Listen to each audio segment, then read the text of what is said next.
예, 오늘은 뇌파의 기본 원리에 대해서 알아보도록 하겠습니다. 뇌는 이렇게 아주 많은 신경 섬유 다발들로 이루어져 있습니다. 이렇게 뉴런이라고 하는 수많은 약 1000억 개 정도의 뉴런과 뉴런에서 뻗은 가지가 있습니다. 이 가지와 가지가 만나는 부분, 이 만나는 부분에서 우리는 정보를 주고받는 곳이 생기는데 우리가 이곳을 시냅스라고 말을 한다고 그랬죠. 자, 이 시냅스는 서로 뉴런과 뉴런에서 정보를 주고받는 약 뇌에서 1조 개나 되는 많은 정보를 주고받는 곳인데 이 정보를 주고받는 것을 그림으로 봐서는 붙어 있는 것처럼 보이지만 실제 우리가 전자현미경으로 뇌를 봤을 때는 이 정보를 주고받는 곳이 약간 떨어져 있습니다. 여기서 미세한 전류를 통해서 정보를 주고받습니다. 우리가 이 정보 주고받는 것을 무엇이라고 말하면 그것 측정한 것을 뇌파 이렇게 말합니다. 그래서 뇌파라고 하는 것은 이마에서만 나옵니다. 우리 몸에서는 전류가 나올 수가 없습니다. 왜? 유일하게 이렇게 정보를 주고받는 작용은 뇌에서만 하기 때문입니다. 그러면 이렇게 뇌에서 정보를 주고받는 이 뇌파에도 이름이 있습니다. 자, 첫 번째 뇌파에서는 델타파, 베타파, 알파파 이런 또 SM 알파파 이런 여러 가지 이름이 있는데 이거는 뭐냐? 이 이름은 큰 의미가 없습니다. 단 이 이름에 붙여진 거는 뭐에다 붙여졌냐? 뇌파에도 세기가 있다는 거죠. 예를 들어서 우리가 아주 작은 뇌파도 있고 또 막 흥분되고 과격할 때는 아주 큰 뇌파가 있습니다. 이렇게 뇌파의 종류들을 나눠놓은 것입니다. 그러면 이 뇌파들은 우리가 살아가면서 행동하면서 각자 하는 역할이 다른데 그걸 한번 보도록 하겠습니다. 첫 번째, 이 델타파라는 게 있습니다. 델타파는 우리 뇌파 중에서 가장 작은 뇌파입니다. 보통 우리가 오해하면 잠잘 때 뇌는 일을 안 할 거라고 착각을 하는데 우리가 잠을 잘 때도 뇌는 일을 합니다. 특히 우리 이런 거 있죠. 뉴런에서 잠잘 때 일을 하는 것 중에 대표적인 게 뭐냐면 해마입니다. 해마는 낮에 보고 낮에 듣고 낮에 본 내용을 가지고 와서 잠잘 때 대뇌피지에다 저장을 합니다. 그래서 어린 아이들은 먹고 자고 하는 이유가 저장할 게 그만큼 많다는 거죠. 나이가 들면 잠이 없어진다고 그러죠. 예, 그만큼 저장할 게 적은 거죠. 이렇게 뇌는 잠잘 때 나오는 뇌파가 있는데 그것을 우리가 델타파다 그럽니다. 깊은 수면을 취할 때 아주 약하게 나타나는 가장 약한 뇌파 혹은 무의식 있을 때 우리가 무의식 속의 뇌파를 우리가 보통 델타파다 이렇게 이름을 붙여준 것입니다. 다음에는 세타파라는 겁니다. 델타보다는 약간 강한 뇌파겠죠. 그래서 세타파는 약간 조는 상태라고 보시면 돼요. 깊은 수면이 델타파면 세타파는 그거보다 약간 조는 상태 그 정도가 있는데 자 우리가 세타파에서는 여명 상태다 보통 이렇게도 말합니다. 그래서 이 상태에 문득 떠오르는 생각을 창의성 그래서 내면에 아무 생각 없이 있다가 문득 여러분 어떤 좋은 아이디어 떠오르는 거 기억하셨죠? 그래서 이 세타파 때 내면의식, 기억력, 창의력, 명상, 퍼포먼스 요 시기인데 요 시기가 우리가 실제는 좋은 것처럼 느껴지지만 뇌에서는 이때 번뜩 떠올리는 그런 좋은 아이디어 나오는 요 시기를 우리가 세타파라고 말을 합니다. 그러면 다음 우리가 여러분 흔히 알파파는 많이 들어봤습니다. 우리 뇌 중에서 알파파 특히 SM 알파파 최근에 많이 대두되는 알파파가 SM 알파파죠. 자, 그 전 단계가 알파파인데 자, 알파파는 어느 때냐? 편안한 상태. 가장 이완 상태죠. 아주 안정적이고 이완한 상태를 우리는 알파파다 이렇게 얘기합니다.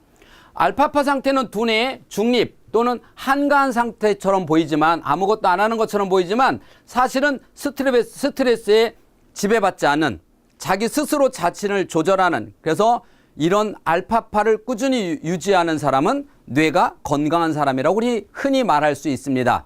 그래서 이 스트레스를 이기는 사람들, 스트레스를 지배하는 사람들이 뇌에서 알파파가 많이 만들어진다라고 말할 수 있겠습니다. 다음에는 자, 알파파 중에서 눈을 감고 편안한 상태인데 집중하고 있지 않은 상태입니다. 이때는 뇌파 활동은 점차적으로 느려지는데 이게 이완 상태라고 그러죠. 가장 편안한 이완 상태예요. 그래서 이 알파파가 혹시 불안하면 어떤 일이 생기냐는 거죠. 편안하지 못한다 반대죠. 알파파는 편안한 상태예요. 그럼 편안하지 못한 반대니까 결국 불안이나 스트레스나 그다음에 뇌 활성화 저하 혹은 과도한 산만한 거에 노출된 아이들이나 이런 사람들은 알파파가 결핍이 되겠죠. 그래서 이완 능력이나 에너지 기억력, 창의성 강화 훈련이 반드시 필요하다 볼 수 있겠습니다. 자, 이번에는 요즘 최근 가장 많이 연구가 돼 있고 또 가장 많은 사람들이 원하는 이 SM 알파파입니다.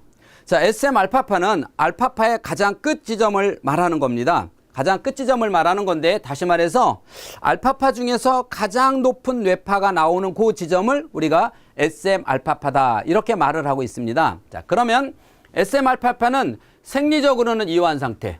다시 말해서 몸은 아주 편안한 상태. 이걸 말합니다. 몸이 긴장되지 않은 상태, 아주 편안한 상태. 단 의식적으로는 각성, 즉 뇌는 깨어 있고. 그래서 몸은 편안한 상태고 뇌는 깨어 있죠. 그래서 우리가 명상 뭐 이런 거 하는 사람들이 몸이 편안한 자세로 내려놓잖아요. 이렇게 편안한 자세로 내려놓는 깨어있는 상태. 그 대신 뇌는 각성된 상태입니다. 자, 이런 상태에 우리 뇌에서 어떤 저항력이 나오느냐? 바로 면역력이나 스트레스에 아주 강한 이런 상태가 되어진다는 사실이 이미 많이 밝혀져 있습니다. 각성 능력을 보여주는 지표고 각성이란 무엇입니까? 뇌가 얼마큼 받아들일 수 있는 준비가 돼 있느냐. 바로 이겁니다. 외부의 것을 받아들일 수 있는 준비. 그게 바로 각성 능력이죠. 또 하나는 이 사람이 두뇌 발달의 가장 중심적 뇌파입니다. 그래서 전체 뇌파의 가장 중심을 잡는 게 바로 이 SM 알파파입니다. 그래서 이 SM 알파파가 우리 뇌 중에서 균형을 잡는 아주 중요한 겁니다. 특히 오감에서 들어오는 외부의 감각 센서와 운동 능력들을 통제할 수 있는 아주 중요한 이런 뇌파가 SM 알파파입니다. 물론 다른 뇌파도 다 중요하지만 특히 그 중에서 살아가는 데 있어서 특히 학생들에게 아주 중요한 뇌파가 바로 SM 알파파라고 말할 수 있겠습니다. 자, 다음은 베타파 혹은 베타파의 끝부분 높은 데가 뭐 하이 베타파 뭐 이런 식으로도 말을 하는데 베타파는 이 뇌가 외부 세계에 깨어 있다라고 하는 거는 외부 세계 다른 어떤 외부에서 준비 상태입니다. 상대에 대해서 내가 준비 상태. 자, SM 알파파는 내 스스로 준비 상태고 베타파는 다른 사람이 나한테 어떻게 할 건가에 대해서 내가 바로 순발력 있게 준비한 상태를 말합니다. 그래서 이런 상태를 눈을 뜨고 집중하는 상태. 눈을 뜨고 아주 집중하는 상태도 상대가 나한테 어떻게 나올 것인가에 대해서 반응할 수 있는 바로 이런 상태를 말합니다.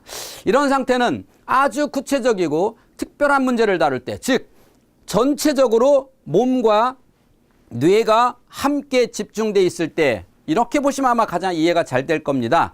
이런 뇌파를 우리가 보통 뇌파 이름으로 부를 때 베타파다 이렇게 말을 합니다.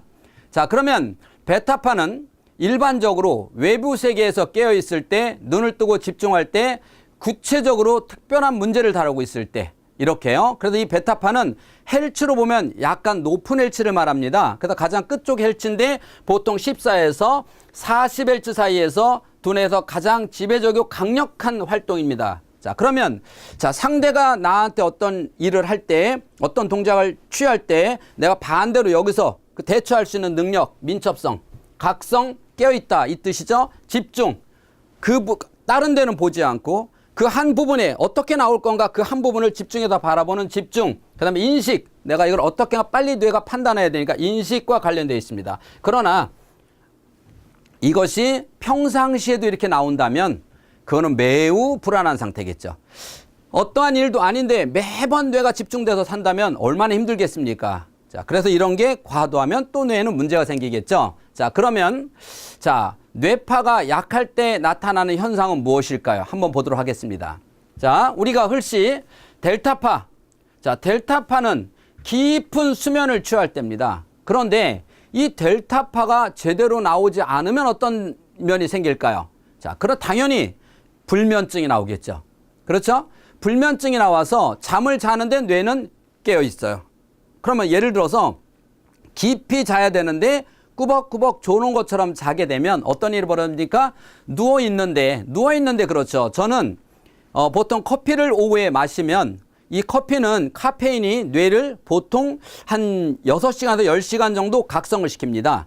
자, 그러면 저는 오후에 커피 마시면 새벽까지 잠을 못 자요. 근데 자긴 자는데 뇌는 마치 깨어있는 것처럼 몽롱한 상태에서 깊은 수면을 잘 수가 없어요. 그래서 저는 오후에 커피를 안 마시는데 그 이유가 뭐냐면 뇌가 그만큼 저는 좀 예민해 있다는 거죠. 자, 뇌가 이렇게 깨어있으면 깊은 델타파, 안전한 델타파로 못 가게 되면 결국 깊은 수면을 못 가죠. 그래서 요새 뇌파를 통한 치료가 뭐가 있습니까? 뇌파를 통해서 세타파를 델타파로 만들어주는 그런 뇌파를 통한 수면 치료 이런 게 많이 있겠죠. 자, 그러면 그런 뇌파가 과도할 경우는 어떻게 될까요? 그렇죠. 과도하면 늘 깨어 있으니까 어떻게 됩니까? 늘 이게 바닥으로 더 내려가 버리니까 뇌가 좀 깨어야 되는데 깨인 거에서 잠잘 때 깨이면 이게 깊은 잠을 못 자는 거고 또 밑으로 내려가면 어떤 일이 벌어질까요? 하루 종일 무기력하겠죠. 아침에 일어나면 늘 피곤해요. 자, 그러면 어떤 애들이 이런 애 있죠? 학생이 아침에 일어나서 학교에 도착했어요. 아무 일도 안 했는데 아침부터 피곤해서 졸아요. 자, 그러면 몸이 피곤할까요? 뇌가 피곤할까요? 자, 오후에 아이들 하루 종일 공부하고 나서 점심 먹고 나서 나긋해서 조는 거는 그렇다 치자 이거예요. 아침부터 그렇다고 어제 얘가 밤새 공부했냐? 그것도 아니에요. 시간을 잘 만큼 잤음에도 불구하고 늘 얼굴에 보면 피곤에 쪄들어 있는 애가 있어요. 어머님들은 보통 이런 아이들에게 막 어떤 약을, 보약을 막 쪄줍니다. 실제 이 아이는 몸이 문제가 있는 것이 아니라 뇌에 문제가 있습니다. 그래서 이 아이는 델타파가 과하게 나옵니다. 그래서 그것으로 인하여서 뇌가 상당히 피곤해 있다는 사실입니다. 자, 그 다음 세타파를 한번 보도록 하겠습니다. 세타파가 부족할 경우는 어떤 아이가 되느냐?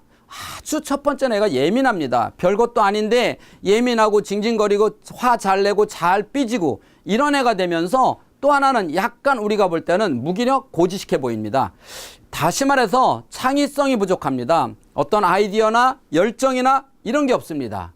그래서 이런 아이가 부족하면 너무나 의욕이 없는 것처럼 보여질 수도 있습니다. 반대로 과할 경우에는 안정성이 없어 보이죠. 늘 에너지가 없어 보이죠. 이런 겁니다.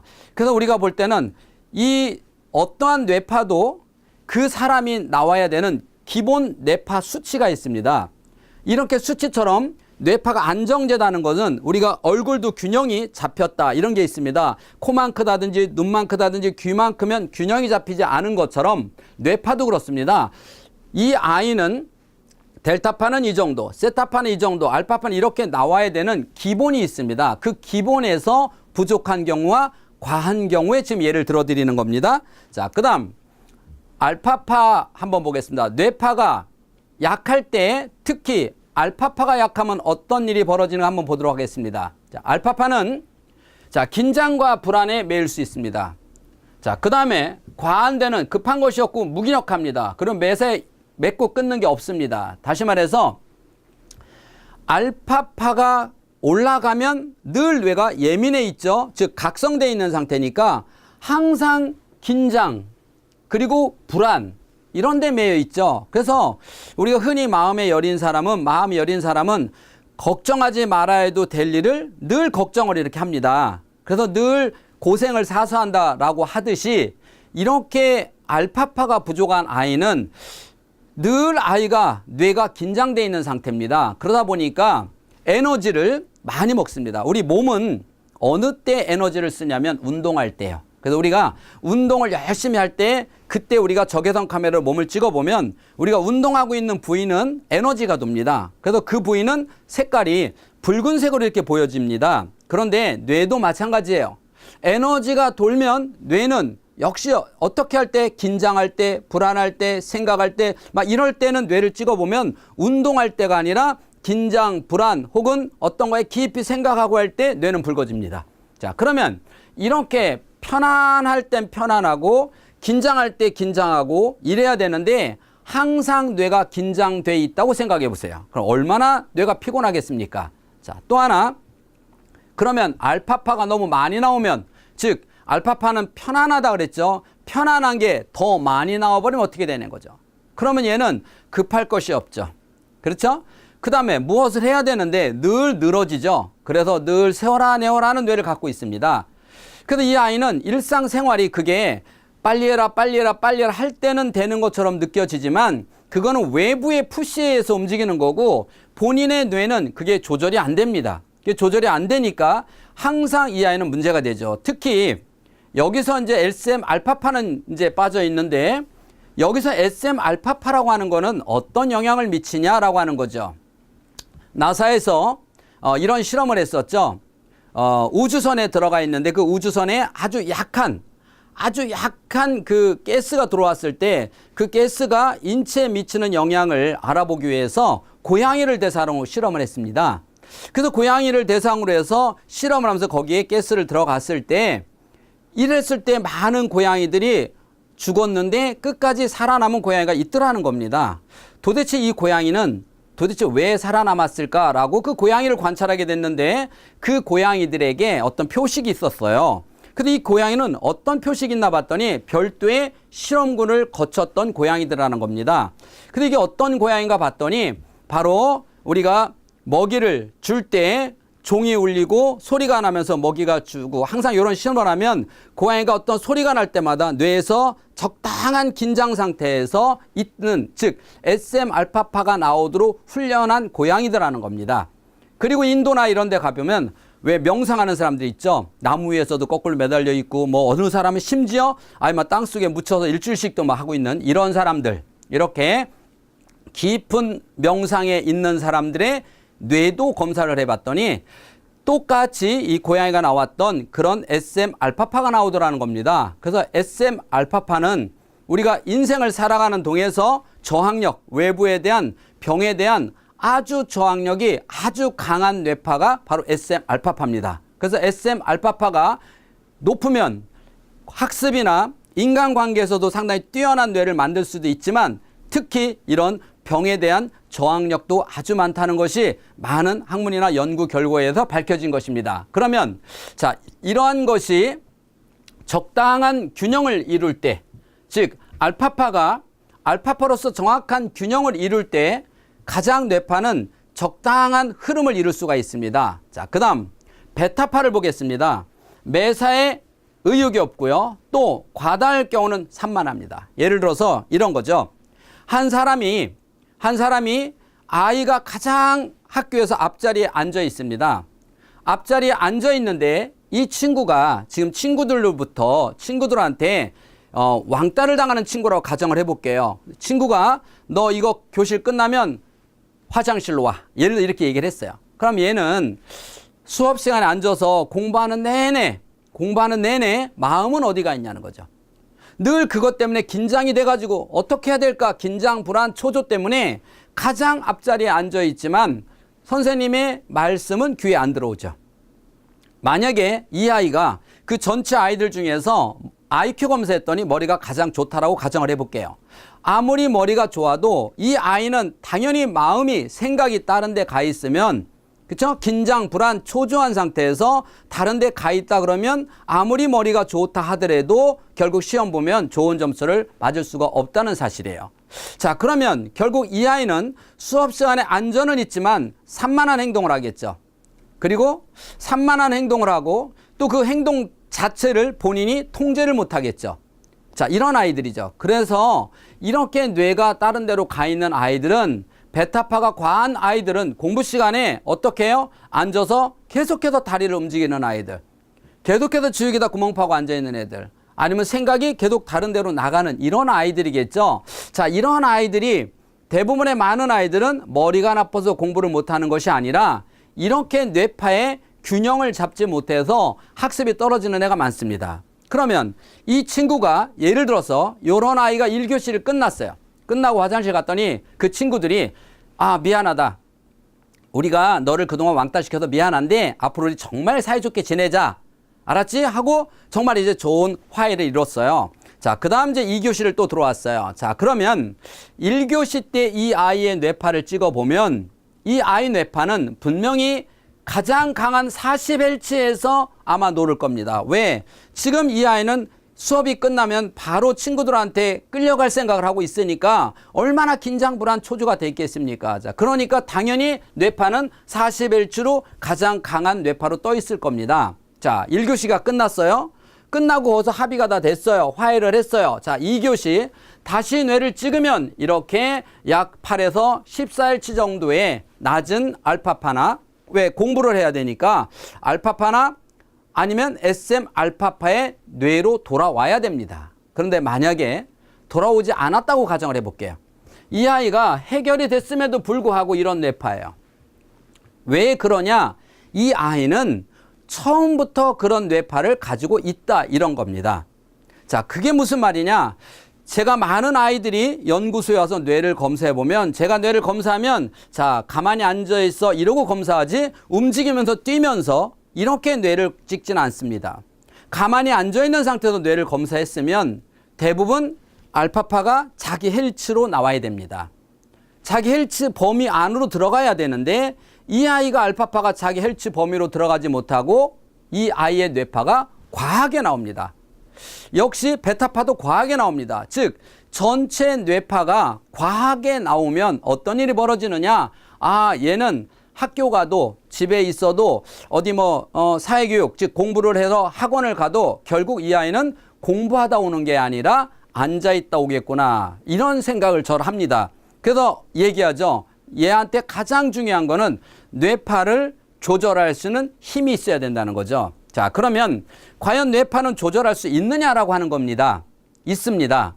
우리가 마음을 조절하는 훈련을 통해서 마음을 조절하듯이, 운동을 통해서 나의 힘을 조절하듯이 우리 인간의 뇌파도 충분히 훈련을 통해서 조절이 됩니다. 그럼 이렇게 뇌파라는 거는 내 의지력과 관계없이 나옵니다. 뭐가 안 되면? 조절이 안 되면.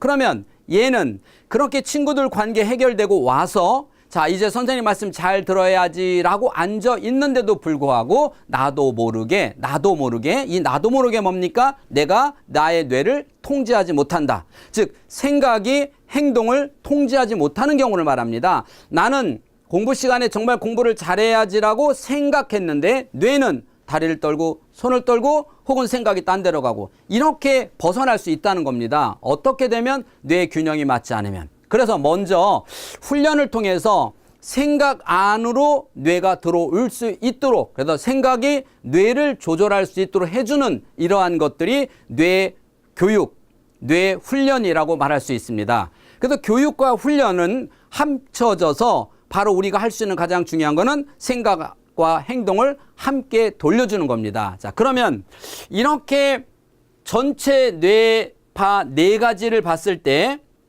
이렇게 높으면 과한 경우는 행동도 내가 통제권에 벗어나서 산만하고, 어떤 애가 산만하고 싶어서 산만하는 애 없습니까? 행동 함부로 하고 싶은 애가 없어요. 그러니까 욱한다 그러죠. 그래서 함부로 행동은 참지 못함. 스스로 뇌를 통제하지 못하고 참지 못하는 행동들이 돌출되는 그런 상황이 벌어집니다. 이렇게 우리는 이제 뇌파라고 하는 것은 다시 치고 들어가 보면 결국 그 뇌파의 본질은 바로 시냅스에서 나타납니다. 그러면 시냅스는 어느 쪽 시냅스가 활발하게 움직이느냐라고 하는 겁니다. 즉 알파파의 시냅스가 활발하게 움직이면 여기는 10개가 움직인다. 원래는 5개야 되는데 그럼 그만큼 강하다는 거죠. 또 10개 정도의 시냅스의 뇌파를 측정한 게 나와야 되는데 5개밖에 안 나온다라고 하면 뇌파가 약하다라는 겁니다. 우리는 흔히 뇌파의 기본 본질을 잘 모르기 때문에 뇌파는 뇌하고 전혀 다른 걸로 알고 있는데, 이렇게 뇌파는 이 아이의 뉴런에서 얼마나 선호도가 활성화되고 있느냐에 가장 그것을 눈으로 볼 수 있도록 찍은 것을 우리가 뇌파다 그럽니다. 그래서 우리가 보통 이 전체 뇌를 뇌파를 보면서 흔히 정신질환, 간질 이런 거는 뇌파로 측정을 하는데 왜? 내 의지력과 관계없이 나타나잖아요. 다시 말해서 이게 극단적으로 환자들은 내 의지력과 관계없이 불규칙한 뇌파가 나와서 발작이라는 걸 하게 됩니다. 자, 그러면 그거는 아주 큰 단계고, 내 의지력과 관계없이 지옥에다 구멍 파고 앉아 있는 것, 내 의지력과 관계없이 욱하는 것, 내 의지력 관계없이 다리 떨고 손 떠는 이러한 행동들, 자, 이러한 행동들은 비록 작은 거지만 결국 이런 것도 역시 이렇게 큰 것처럼 자신의 뇌를 통제하지 못하는 겁니다. 결국 우리가 이제는 뇌 과학이 많이 밝혀져 있고 검증돼 있습니다. 논문이나 학술 연구 자료도 많이 나와 있죠. 그래서 아이들에게 간단한 교육과 간단한 훈련을 통해서 뇌파를 조절하는 그런 단계도 있습니다. 다음 시간에는 실제 그러면 아이의 뇌파를 통해서 어떻게 알파파가 조절되는가를 한번 확인해 보는 시간을 가져보도록 하겠습니다.